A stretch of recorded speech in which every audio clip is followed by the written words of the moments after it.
Welcome back, everybody, to period 6 of APUSH curriculum, and today we're going to cover topic 6.10 titled Development of the Middle Class. So this is going to be a relatively short topic, but there's some pretty important information we're going to cover in this. And again, the focus is on this middle class. The middle class is in many ways a product of the Industrial Revolution, and it's going to really come into its own in the second half of the 1800s during the so-called Gilded Age.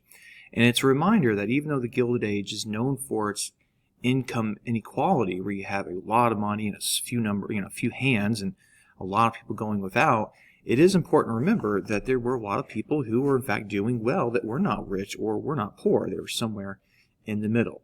So let's get into this middle class. So part of the reason the middle class develops is the changing nature of the economy, right? So we're moving away from agriculture. We're building more factories. We have things like railroads, mines. We have stores and service industries, as we call them. And so we need a management class, right? We need people to manage these. They're not the owners, but they manage for the owners these endeavors, and so they're going to get paid a handsome salary. They're not going to be, again, rich, but they're going to live a comfortable life, and they supervise the working class. You're also going to see a influx into the middle class of clerical workers. Now, if you're not sure what the word clerical worker means, we're talking office workers. So think of these new big companies, the trusts we've been looking at.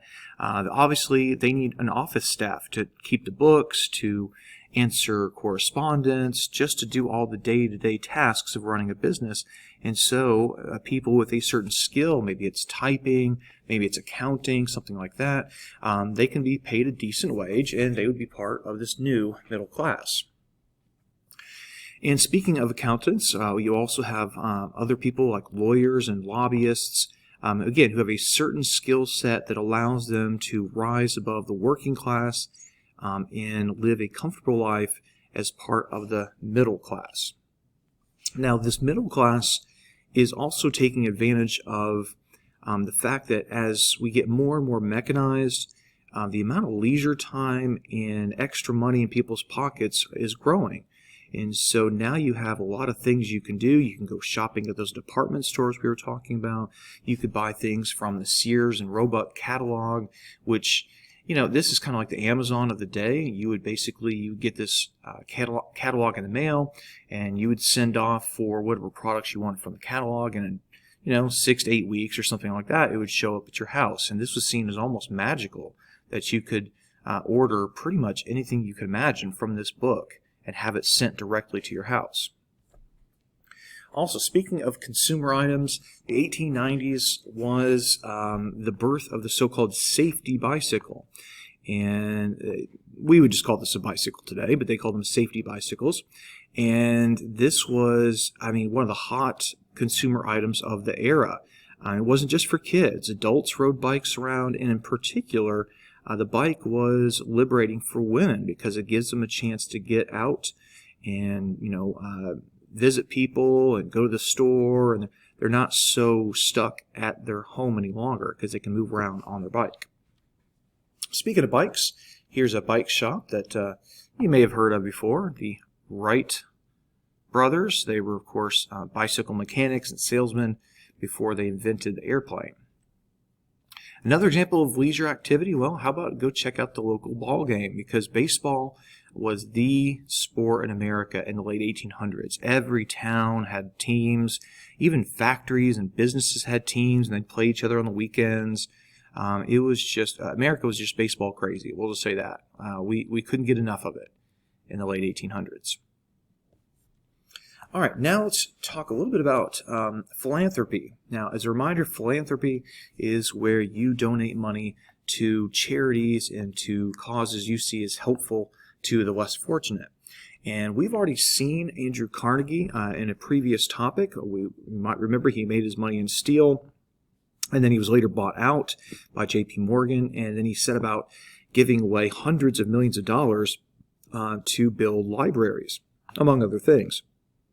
And this idea was kind of summed up in a famous essay he wrote in 1889 called Gospel of Wealth.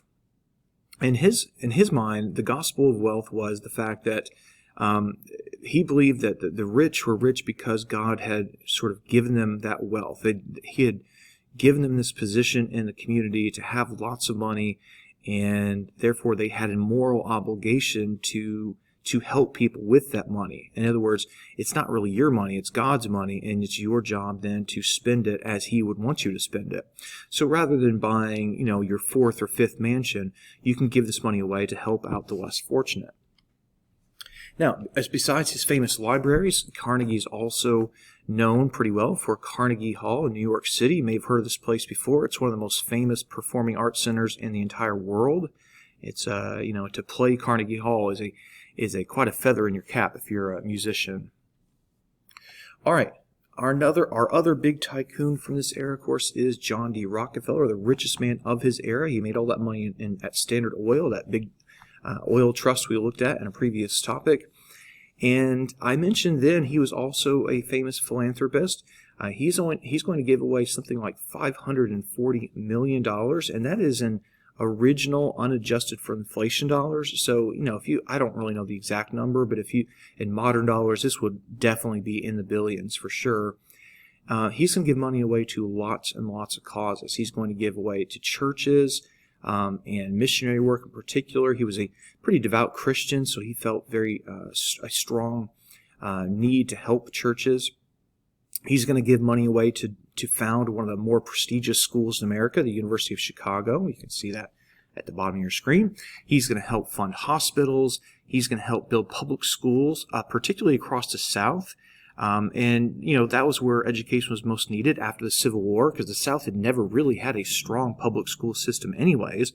And certainly after the Civil War, they're going to need a lot of help.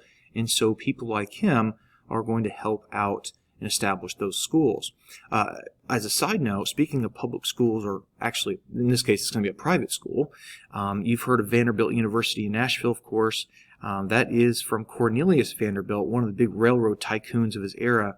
He donated the money to start that school in Nashville after the Civil War. All right, guys, again, real quick topic was just fine. I'm sure you guys need a break after some of those longer ones. This one, we covered the rise of the middle class, new jobs like accountants and clerical workers and managers, and these people have more time and money on their hands, so leisure activities are starting to become a little more prominent in society. And then we also looked at some great examples of philanthropists, people like John D. Rockefeller and Andrew Carnegie. All right, in our next video, we're going to move on and take a look at the next topic in period 6.